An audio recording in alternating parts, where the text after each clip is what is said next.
Ladies and gentlemen, welcome to Rising Live from a random high school in the middle of nowhere, Illinois. Yeah, exactly. But I'm excited for this first show. You know, Rising is filled with some of the best talent from around the world, and they're here to show they belong on the TSWA main roster. Yep, and we're kicking things off with a tournament to crown our first ever Rising champion. Out first, of course, the Velveteen Dream. Velveteen Dream, one of my personal favorite superstars here in the SpotVerse. Made an impact in NXT, had that great 5-star ladder match for the North American title. Of course, had that fantastic feud with Ricochet, who is also in this tournament. Sam, you want to go over those tournament matches real quick? Yeah, give me 1 second. I'll pull my bracket up as we await Velveteen Dream's opponent. But Ray Mysterio yeah, coming out here, former WWE champion, former World Heavyweight champion, Lucha Underground champion, literally the most famous luchador on the face of the planet. absolutely. So to go over that tournament, of course, we have Velveteen Dream and Rey Mysterio kicking things off. In our main event, we have Neville taking on Kenny Omega, I am Tommaso Ciampa versus Adam Cole, and Ricochet versus Kota Ibushi. Every single one of those matches is a dream match. I mean, Jesus Christ, this is going to be an exciting tournament. I mean, if you thought the TSWA was exciting, you have not watched Rising yet. Yeah, just because Rising is labeled as the developmental brand for the TSWA main roster does not mean that there are not great competitors down here. And of course, as you can see, we have Rey Mysterio, like you said, one of the greatest luchadors of all time. Definitely the most popular luchador of all time is down here on Rising, maybe, helping guide some of these guys. But right now, he's looking to take home that Rising championship if he can advance through this tournament. Yeah, absolutely. A lot of the Rising guys say, don't call them the B show, don't call them the developmentals. They're just here so they can really showcase their talent without having, the main roster staff heavy down on them. They're just here to put on fantastic matches and win championships. Yep, and unfortunately, like not everybody can make the cut for the main roster. There's a limited amount of roster spots, and some of these guys, I agree, should be on the main roster. But like I said, there's limited spots on the roster, and some of these guys had to be sitting on the Rising. And you know what? These guys are perfectly fine with that. They are here to show that they belong in the spotverse period, and eventually may compete for one of those main roster spots. Yep. So a lot of these guys going to be competing with a chip on their shoulder. Velveteen Dream, evidently one of those guys taking it to the former world champion here. Yep. Rey Mysterio finds a way out of that one with a back suplex that connects onto Velveteen Dream. Rey Mysterio looking slimmer than he did a few years ago during his big WWE run, but still showing some good strength against the bigger Velveteen Dream. Yeah, Mysterio in possibly the best shape he's been in his whole career here, taking it to Dream in this match. That's the thing here. Dream has been wrestling for not a very long time, just a few years. Mysterio's been going for decades. I mean, we're talking about a guy who's 23 years old versus a guy who's just hit 40, but age is literally just a number to Rey Mysterio. Yeah, yeah. Mysterio started wrestling probably before Dream was ever even born, and he's beaten some of the all-time greats. Eddie Guerrero, The Undertaker, he's beaten a lot of these guys, and, Dream's just now getting started. Yeah, no, absolutely. But I mean, Dream competed on that season of Tough Enough, was the standout competitor, eliminated early, but honestly, he didn't even need it because he's the only one that's ever done anything. Uh, Having the feud of the year a few years ago for the WWE against main roster's Aleister Black, who shit the bed yesterday. Yeah, that was a very interesting matchup. Got just completely demolished by Shinsuke Nakamura. I'm not exactly sure what happened in that match, but anyway, Mysterio comes off the middle rope with a nice double axe hammer. And the key to this match for Mysterio is not to let Dream's size get to him. Work his match, fly around, do his thing, and hit that 619. Yeah, and that's the thing with this match. Velveteen Dream can usually use his athleticism to his advantage, but Not against Mysterio. It could actually be a vice if he tries to use a lot of that athleticism against Mysterio. He can turn it around on him very quick. Well, and I mean, we're seeing here a good reversal though. But I mean, we're seeing here it's hard to Oh. grab a guy when you can when he's that small. Mysterio's just kind of flying around Dream, but I guess Dream's taking a little bit of control here. Yeah, sends him to the outside, looking to send him right back in. Got him on the apron there. Drops the elbow on the head. Continuing the concussion controversy here in the SpotVerse. Yeah, not a lot of testing being done. Not a lot of concussion protocol being followed. Try to get better F at you! that. F F you! F you! I mean, John Cena did say that Velveteen Dream was the next big thing. No, Brock Lesnar feels about that. Oh, I looking don't for the know. elbow drop. Mysterio moves. We probably won't see Brock Lesnar for at least another 3 pay-per-views. Yeah, true. Oh, Oh, Mysterio. DDT dropping Velveteen Dream right on the top of his head, looking for the pin here. I don't think that's going to do it. 1, 2. Almost did it, actually. Very close to a 3 count there. Of yeah, course, he we've, almost had it. We pulled referee Dream. Charles Robinson out for this match. Go ahead. I'm sorry. Oh no, you're totally fine. Velveteen Dream, just better be careful there. Mysterio can finish you with more than just his 619. Yeah. Look at this power. Oh. Mysterio has shown over and over that he 1, 2. Oh my gosh. Another close 2 count there. Ooh. Into the Russian leg sweep. Nice offense being shown from Mysterio here. Looking a little winded, though. Mysterio looks better than I think we've ever seen him. I mean, he's pulling out offense we didn't even see back whenever he was WWE Champion. Yeah, I mean, this is a great showing from Mysterio, making his debut here on Rising. A little disappointed in my Dream here. He needs to pick it up. Oh, and here comes a little bit of offense. Uppercut. He just needed to hear from me. It's okay. Dream. Showboating. And much like Kevin Owens knows when to take a nice little rest break. He just went through some heavy offense. Take a breather and then get back to it. Working on the arm now. Mysterio slams it down into the mat. You know, Dream normally an athletic, fast kind of guy, but maybe he understands he's not going to win that battle against Mysterio, so he's got to just slow it down and outstrength him. Yeah, he's going to have to use his size to his advantage in this match. Maybe a little bit of an experience shown in the beginning, but it seems like he's getting the hang of it now. He's got him up in that fireman's carry position, looking for it, drops him down. F you! Could be looking for the 5-knuckle shuffle. 1, 2, 3, 4, 5, 6 blows to the head. 6-knuckle shuffle works as well. Slight deformity here, but oh, another Russian leg sweep from Mysterio. Got a lot of balance and a lot of power put into that one. And that nearly put him away. Oh, man. Dream is coming close here. He's got to be careful. Although he could just, know that laying down on his back is one of the few times that he can just rest. So he's just waiting until the very last second to pop up. Oh, and another DDT, and I think that one just busted Dream open. And that is the second time in the SpotVerse we've seen a DDT bust someone open, but Dream coming right back. I think seeing his own blood may have brought him back to life a little bit. He's kind of a freak. It probably turned him on a little bit. Oh, it could be looking for a suplex. You might not be wrong, Alex. Suplex! Taking a breather, smart on him. He knows Mysterio's down. He's a tiny man. He can't take a lot. Just breathe for a second, and then you can recover and, get back to your work. He's taking a very long breather. He's letting Mysterio get back to his feet. I don't know if I agree with that decision, but he's going to send Mysterio into the ropes there. What is he looking for here? Oh, stun gun onto the top rope, right across the throat. And he is feeling it. He's finally got a little bit of control here. He weathered the early storm from Mysterio, and now he's gained some control. He's got him back up in that fireman's carry position, looking for it again. Third time connects. Yeah, those Death And Valley now he goes drivers for are the now. pin. One, 2. 2. Oh my Oh. goodness, that was as close as it's gonna get. And obviously agree frustrated as I would be too. I agree with him. That was 3.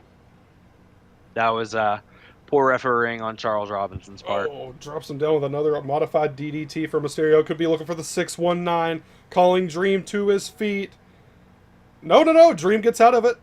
Into a back suplex, and it connects. Nice move. Nice reversal there from Dream.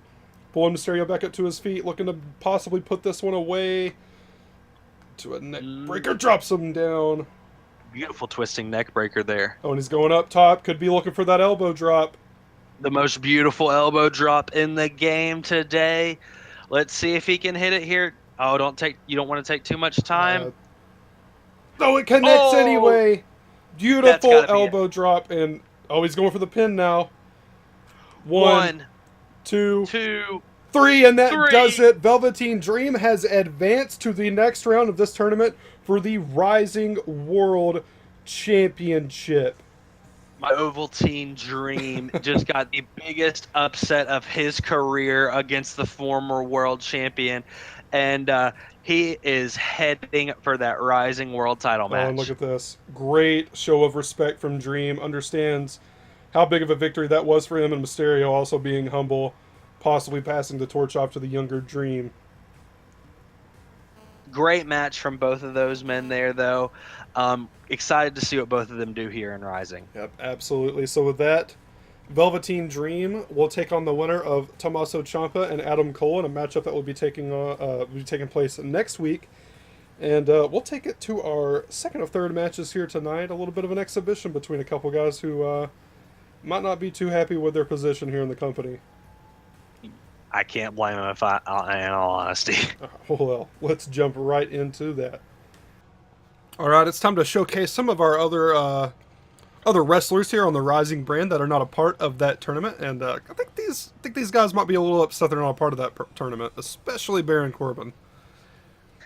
Yeah, no, well, I mean, I think Baron Corbin's upset about a lot of things in his life, wasting that Hair Club for Men membership, failing the Money in the Bank cash-in. You want me to keep going? I think they got it. Okay, yeah.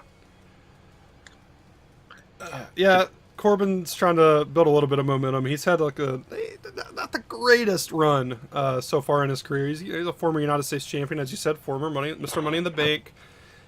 Failed his cash-in. One of the few men to actually fail his cash-in. Here's the thing with Baron Corbin is he has all the tools to be a monster. It's just when it comes time to put them all together, something doesn't click. So maybe he can get started off onto a hot start against another guy who's having some trouble here. Yeah, he's gonna need it. He maybe needs to look at being in Rising as a chance to build some momentum and restart his career down here. Not a great idea to, the whole time feel sorry for himself and be upset that he's down here, but, his opponent might be thinking the same thing. The two most apathetic men to come out of the WWE in a long time. And, there were a lot of people who said whenever these two guys were in the WWE, they should both go back down to NXT, so this is an opportunity for both of them. Yeah, this is basically the equivalent, maybe on a smaller scale than NXT, but really good opportunity for both of these guys to reignite their careers. Dolph Ziggler's had a lot more success than Baron Corbin has, but he's also been wrestling probably 4 times as long as Corbin has. And Dolph Ziggler having one of my favorite Money in the Bank cash-ins. A lot of former Money in the Bank contenders here in the first couple episodes of the SpotVerse. But yeah, Dolph Ziggler, a fantastic wrestler, but I would say in the last 3 years has just kind of floundered. Yeah, he's had a very interesting run in the WWE, and now, that doesn't exactly parlay over into the SpotVerse here, but he's going to be looking to get some momentum going because, like I said, he's had a very interesting career. He's a former world champion, former Intercontinental champion, but lately he hasn't really done too much. And many people don't remember this, but Baron Corbin and Dolph Ziggler having that barn burner of a feud whenever Baron Corbin first came to the main roster in the WWE. Much as was Dolph's role, but both men looking for a big win here to start off, and Dolph vicious. Yeah, he's gotten off to a very aggressive start here, but Corbin going to slow it down, send him up, and drop him down. Corbin displaying some unique offense here, already showing he's taking the opportunity and rising to learn. Yep, he's going to Maybe send Ziggler into the ropes to collide with maybe each other. I'll take the opportunity to get some hair plugs. Oh, and Ziggler, what a vicious punch thrown by Ziggler there. And a new vicious side of Ziggler. We're really seeing the chip on his shoulder here. And not only is he pissed that he is in the lower brand per se, but he's also not even anywhere near competing for the Rising title or that European title. Nope, and something about Ziggler that I think is the biggest downfall of him is he calls himself the show off, but like he sometimes maybe overdoes it. He was building momentum in this match, had some good offense going, goes to the corner, shows off, and then Corbin immediately comes back and just gets some offense in. Ziggler's taking control of the match again, but if Corbin had come over there, hit him with a deep six, hit him with the end of the days, that could have been the end of the match right there because Ziggler wanted to show off instead of continuing on building his offense. Well, you know what? That's just a part of Dolph Ziggler's momentum. He's got to show off a little bit. He's got to feel it. He's got to feel the fire inside of his loins as he, gets pumped up. He's the show off. That's what he does. Baron Corbin wouldn't understand that. It takes a little bit more charisma than a dead pigeon. Ziggler hits a very strange move there, almost like a punch to the sternum, knocks Corbin down to his feet, or down off his feet. Go with that Roman Reigns momentum there as he jumps for the punch. Oh, and Corbin comes through with a forearm there, sending him up, looking for a choking STO. He doesn't choke him now. So, I don't know if you've been in a high school gym and fallen on your ass, but let me tell you, those floors hurt. That padding is thin. What kind of jackass question is that? I'm a former amateur wrestler. I understand this better than anyone else does, okay? Yeah, that's painful. Speaking of amateur wrestling, Dolph Ziggler actually held the record for most wins in Akron University history in amateur wrestling. It was Kent State. Oh Kent State. God. Same shit. Who cares? They don't matter. They're irrelevant. You know what? The whole state of Ohio would argue differently, okay? Well, the whole state of Ohio is irrelevant as Corbin hits a deep six, looking for the end of days. I bet Corbin's from Michigan. Oh, he's actually from Kansas City as he hits the end of days, looking for the pin. 1, 2, 3. That's it. Corbin defeats Ziggler. Impressive showing here. Big win for Corbin. Needed that. I will admit, I'm impressed here. He did some great work, worked him on the outside. I think sending him into that ring post on the outside was kind of a momentum shifter. But yeah, the deep six, end of days, all done. Yep, that's all it's going to take to put just about anybody away. That end of days is a devastating finisher. Say what you want about Corbin, but that is a devastating move that he uses. Hey, maybe Corbin's showing after that first world champion is crowned. He maybe deserves a little shot. Yeah, well, maybe I'll have to look into that, Go a little bit of look behind the lines.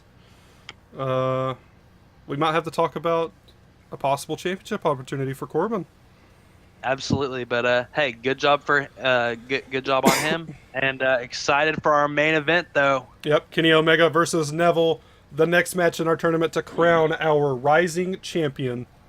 Alright, it is time for our main event. The next in this tournament for the rising championship. Out first, we've got Kenny, the Cleaner, Omega. Kenny Omega, arguably one of the best in the world, former IWGP Junior Heavyweight Intercontinental U.S. Champion, has done nearly everything, had some of the best matches that we've ever seen against Kazuchika Okada, and now here to prove that he belongs in the SpotVerse. Yep, and an interesting way he got here on the Rising brand. He actually signed his contract here with the Spot too late. He had signed it after the rosters had been finalized, and then this was the only option for him. Like, there's limited spots for the main roster. Rising can have as many guys as they need, as they want. There's a limited amount of spots that the main roster can have, and he just signed too late to be put on the main roster. So, Yeah, well, when you're that good, you can just take some time going it through the developmental, and he knows he'll eventually be on that main roster and take that TSWA title someday. But right now, he's fine just taking over the Rising brand. yeah, but tonight he's going to take on the king, formerly the king of the cruiserweights, looking to become the king of Rising, Neville. Former NXT champion, perhaps one of the best NXT champions. But this new Neville is a different Neville than we've ever seen. He's mean, he's angry, and the background says it all. King. Yep, like I said, former king of the cruiserweights. He's looking to become king of the Rising brand. And there have been rumblings that Neville is friendly with a lot of Bullet Club members. Yeah, It's actually, backstage tonight, these guys rode to the show together. They've been hanging out the months leading up to the start of the company and everything. Neville and Kenny Omega have been hanging out a lot. You gotta wonder if maybe they're just training partners, or is there something more there? But either way, spending that much time with a guy, you get to know him really well. So I have a feeling this is going to be a really good match. Yeah, could just be a strategic thing. This tournament's been announced for a very long time to all the guys in the back, all the workers, all our wrestlers. Didn't become public until tonight, but maybe Neville saw, hey, I'm facing Kenny Omega in the first round of this match. He's like, one of the greatest wrestlers in the entire world right now. Maybe I should buddy up with this guy and learn a few things about him so I can use it to my advantage. Yeah, absolutely. And I mean, there's a lot of people who would argue that Neville is one of the greatest wrestlers in the world right now. Good back and forth from these two, though. Yeah, great tie-up. Just kick this match off. Kenny Omega seems to be gaining control of this match. Looking for a suplex here. Got him up. Oh, he's going to show off that power he has. Kenny Omega, the slightly bigger man, but don't discount the power of Neville. That is a short stack of pancakes that is extremely strong. Kenny sending Neville into the ropes. Oh, drops him down with that elbow. And Neville smartly rolling out to the outside. The kind of odd thing about these two men's careers, they're pretty much equal in the length. Oh, wow. Speared him right off the apron to the outside. But Kenny Omega has really only gotten huge in the last probably 3 years, whereas Neville spent years on the indies as Pac, and he was one of the biggest, if not the biggest, indie star while he was out. Yeah, I think I need to have a talk with our cameraman. He's got a terrible angle for right now. Yeah, I don't know what he's doing. He needs to get moving. But, I mean, I guess that's the price you pay whenever you do work out of a high school gym. These guys working way up the ramp, need to be careful of that count. Yeah, Kenny finds his way out of that suplex. Oh, beautiful drop kick. Drops Neville down on the ramp. Can't hear the count. Not really sure what these guys are thinking here. Need to get back in the ring.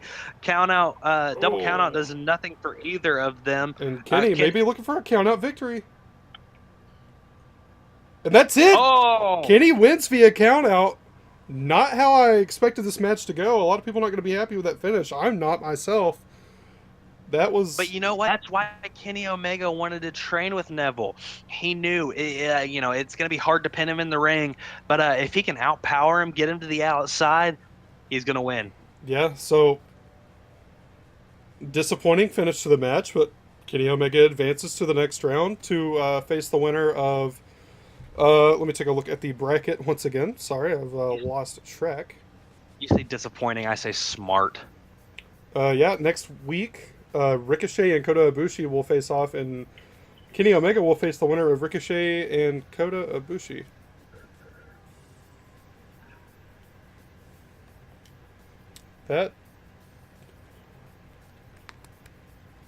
Hell. That could get interesting, but anyway, there was your main event for the first ever episode of Rising. We will see you later in the week for round 2 of TSWA. Night, folks. So it's easy now to